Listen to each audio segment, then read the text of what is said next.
Welcome, everybody, to the Retail Corner podcast. Today, we have with us Michael Hershfield. He is the founder and CEO of Accrue Savings. The topic for today is we're going to be talking about inflation and how it's changing consumer shopping habits, and with it, considering the role of credit and spending and savings. So, Michael, how are you doing today?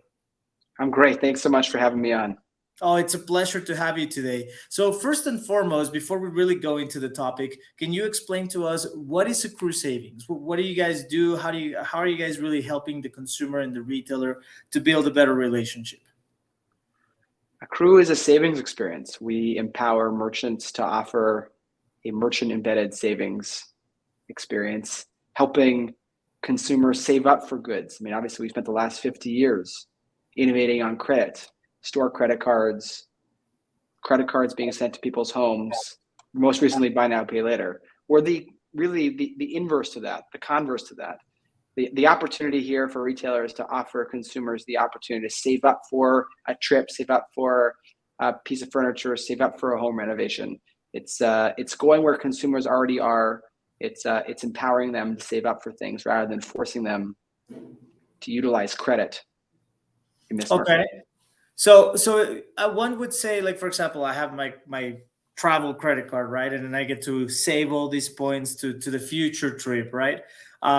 So is it in that same concept, but the idea is to keep it internal with the retailer where they're actually building somewhat of a loyalty program, but they're being able to save points to reinvest in that particular consumer for whatever products or services they're offering? Yeah. So Carlos, think of it like it's an FDIC savings account. So the majority of Americans are actively saving up for a trip they want to go on next summer, or a home renovation they want to do, or a mattress they want to buy. For all of the experiences, the credit card experience you've articulated, it's incentivizing consumers to buy now, to use the credit card now, and to get loyalty points to buy now for future purchases. But that forgets that a majority of Americans are actively saving up for something. So Accrue is different.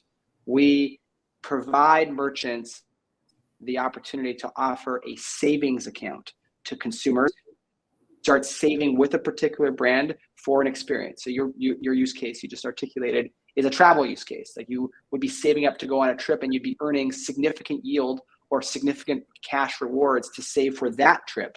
So let's say it's $1,000 trip you want to go on. You could be earning 10, 15% with a particular airline or an OTA during your savings journey, ultimately to make the purchase. And think of it really like a marketing funnel.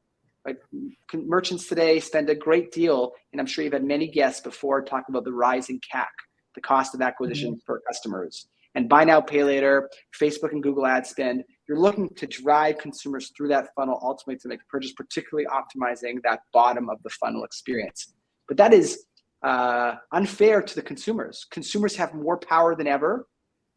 They are saving up right now. And so Accrue is an embedded savings experience, and we empower merchants to offer consumers rewards to let consumers to start saving on their own time, so they can start saving in their own personal journey to purchase the product and get rewarded for that. Nice. That's so nice. And so I'm assuming most of the consumers, how do they engage with you guys?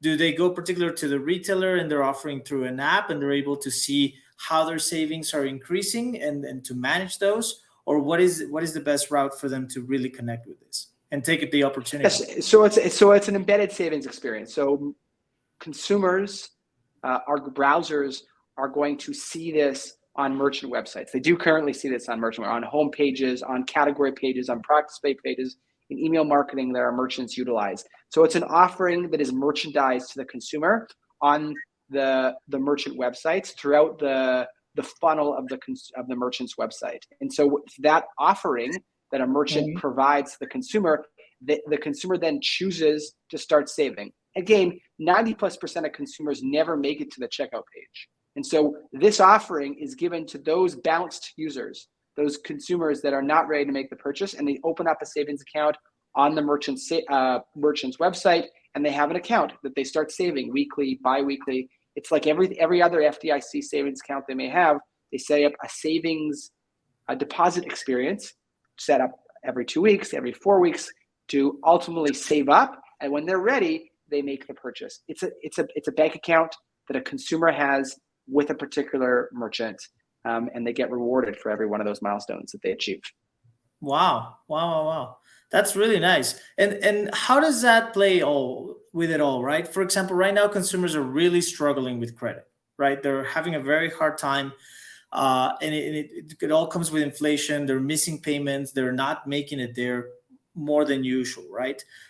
So as consumers are struggling, do you foresee that getting worse with all the changes in inflation? And what percentage of consumers are missing that payment? Is it really as bad as we think, or what is currently the market at? I mean, we see this with obviously with the last couple of weeks when we look at public companies, both buy now pay later companies and credit card companies starting to report increased delinquencies, and it's going to get more painful. I mean, we're in a looming recession. We are in a recession right now, and the unfortunate reality is that consumers are going to feel the pain of rising interest rates. People are feeling the pain of inflation, so they're going to miss payments on their store credit cards, on their buy now pay later. I mean, we did a study most recently that 43% of consumers have missed their buy now pay later payments. I mean, Synchrony Financial Wow. just came out with their numbers last week in their public quarterly filings, and it's up 36% from year over year from last Q3 reporting. And so, like, you start looking at the statistics around consumer behavior, and you're seeing more pain that consumers are having around their credit choices that they've made in their lives. And so merchants need to do more, right? They have a responsibility. Let's be honest about the role that brands have in today's marketplace. They spend a fortune driving consumers to make purchases. They push credit cards on consumers. They push buy now, pay later, but this is inflicting pain on consumers. And even more now when we see the looming recession, the pain is going to be real on these consumers, and brands have a responsibility to be aware of what they're offering. So there's an awareness in the services. And unfortunately, when you look at the trend, it's not just the research that we're doing. You look at the public markets, you look at the buy now, pay later firm that's trading publicly, you obviously look at the credit card companies and the rising delinquencies. You don't have to look very far to some of the pain that retailers are going to feel because of the consumers' debt increase that's happening right now in the market. Yeah, no, absolutely. And as you said, it's a relationship, right? Because as the retailers keep pushing the same methodology and the consumers are suffering through that methodology, things need to change, right? Otherwise, they're going to start shifting their shopping habits, which they're already doing very much so, right? And talking about their shopping habits and the increase of inflation, how do you see consumer shopping habits really going forward, right, into the future? So yes, we're currently into inflation. It's very bad in certain areas in industries. How do you see that transitioning over as 2022 is coming to an end and we're starting 2023? What are those trends going to be across, travel, CPG, holiday, et cetera, et cetera? I think Americans are going to be more thoughtful in how they spend their money. There's no question that consumers are feeling the pain of the rising prices of basic goods, let alone more expensive items. And so consumers are going to be more thoughtful about how they spend for Christmas this year. You obviously are hearing public market retailers starting to pull down their guidance, knowing that consumers, Amazon just did it a couple of days ago, on how consumers are going to be spending through Christmas time. So there's going to be a pullback on how Americans are going to be spending their money through the end of Q4 and likely into Q1 because of the fact that people's personal finances are changing. You see a drawdown. In American savings deposit accounts as well, and so that awareness that Americans are having right now around their own personal financial situation, and the fact that there are many Americans right now that are in current credit pain, retailers are unfortunately going to feel the brunt of that. And if they have some foresight and realize that pushing credit, whether it's their store credit cards or buy now pay later, is not in the long-term best interest of the relationship they want to have their consumers, it is going to impact their bottom line as well.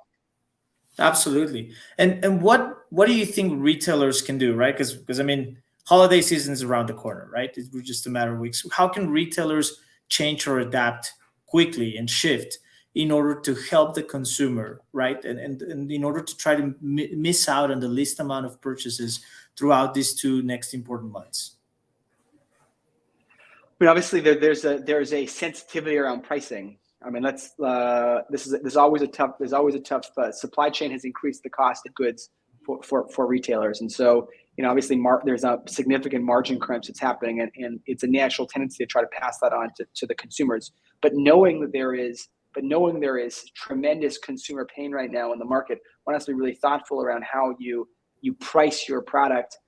Associated, we're seeing more discounting happening already. There's sort of a forward push around Black Friday coming earlier for many. So there's an increased discounting practice happening for many retailers. Again, I have to be really clear and transparent. Like I think about retailers' relationships in the long term, and we're a savings application. So we're about consumers saving up on their own terms. It may not be for today's purchase, but you're building an affinity for the long term. It goes back to sort of the Accrue value proposition. And so when I talk to retailers, I really talk about the opportunity to build affinity pre-purchase and for the lifetime with the consumer. And so I really believe that offering payment diversity, whether it's not just buy now, pay later or credit card offerings, by allowing consumers to save on their terms and reward them for that, will reduce their cost of acquisition and reduce their spend on the marketing side, and ultimately allow them to get consumers to make purchases when they're ready, and to empower and hit their dreams of choice. One of the things that we have to really be aware of is that the cost of acquisition of customers have particularly gone up with the removal of third-party cookies online. And so merchants have had to continuing to have to change their strategy of how they acquire customers. We are in an incredibly truncated period as we hit the Christmas season. And so we really need to be looking into Q1 and Q2 on how merchants can build a really wonderful and impactful and long-term relationship with consumers that don't rely on Facebook and Google as their driver for economic growth. That addiction is leading also to a rising cost of acquisition of customers and a real competition to drive economic value for merchants and consumers alike. No, absolutely. And it's also a complete dependency, right, on the social media outlets. And I think what you guys are offering, it's really tremendous, because it's really allowing the consumer to save, as you very well mentioned, but it's also allowing to build a trust and a brand loyalty, right, that consumers can have with those particular brands that start offering services like Accrue Savings. And so with that, where do you see social media? Do you think social media is going to take somewhat of a change as all of these things are happening, or you think they're going to continue on their path of just maximizing on making revenue, in the strategy that they have, and retailers really have to go outside of the envelope and look for new ways to connect to the consumer?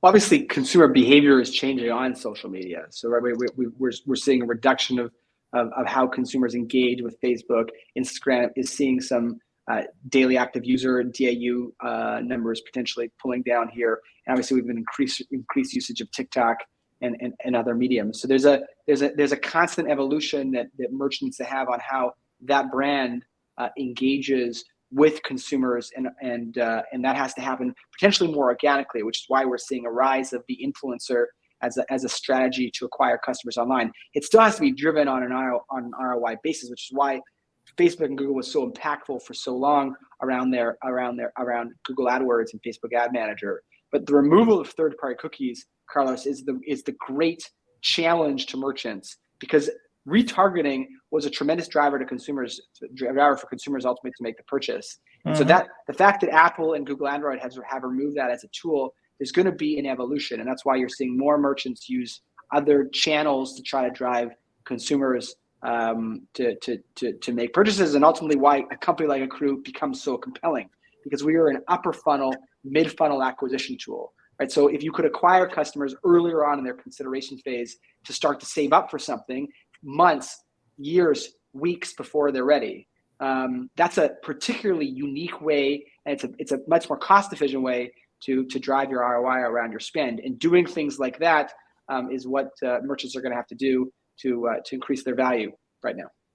Absolutely. And really, we see this actually with Shopify. Shopify also has introduced an advertising platform. Amazon's getting more aggressive in advertising too. We're going to see Apple introduce something probably in the new year. Things are changing pretty rapidly in the online ads game. Nothing is static. We're seeing an evolution here. And so there's really opportunity for new entrants. And so something like Accrue is not just a loyalty affinity opportunity, but it's also a way to drive unique value between the merchants and the consumer and acquire customers earlier on. No, absolutely. I agree. And one last question for you, and I like to ask this to everybody, right? If you had one piece of advice to not just retailers, but there's so many entrepreneurs, right, that are coming out from the past 3 years, so many people have been forced into kind of following into that entrepreneur. What would be the one piece of advice that you would give? Be focused and follow your heart and stand for a mission. The power of Accrue, and when I think about the team that's working for the company and the investors that have supported this business, and even more importantly, the retailers that have committed and brands that have committed to the product, they are anchoring to this product around a mission that the world can be a little bit better, that capitalism can be rounded, that doesn't have to inflict so much pain on consumers. That's my mission. That drives me to get up in the morning. That allows being an entrepreneur and all the challenges of entrepreneurship to be inspiring. And we all work to help each other. With that methodology, living in this world, living in this sort of time is a little bit easier. And Accrue's mission can hopefully be reflected in other people, a way that they choose their careers and how they think about entrepreneurship, and how merchants think about how they build relationships with their consumers. It's about who you are, what you stand for, and how you want to be seen by other people, and how you want to treat other people, most importantly. Michael, that was a great piece of advice. And I really like and agree with the fact that there's enough out there in the market for everybody, right? So if we think in a very collaborative form and we think about helping each other, there's enough for everybody to go around. So I couldn't agree more. Thank you so much for your time today, Michael. It was very, very informative for everybody out there listening. Guys, look into Accrue Savings. We'll have their contact information. Reach out to Michael's team. I think it's a great avenue for customer acquisition, as he very well mentioned. And I think it's a great avenue for you guys to add an add-on value, right, which you constantly have to be providing. Because as he very well mentioned, it's an ever-changing game, and now more rapidly than ever. Thanks, Carlos. Thanks for having me. Thank you. If you would like to be featured on our podcast, please email us at podcast@retailcorner.live or visit our website, retailcorner.live. Looking forward to having you as our guest on our podcast, and thank you so much for listening.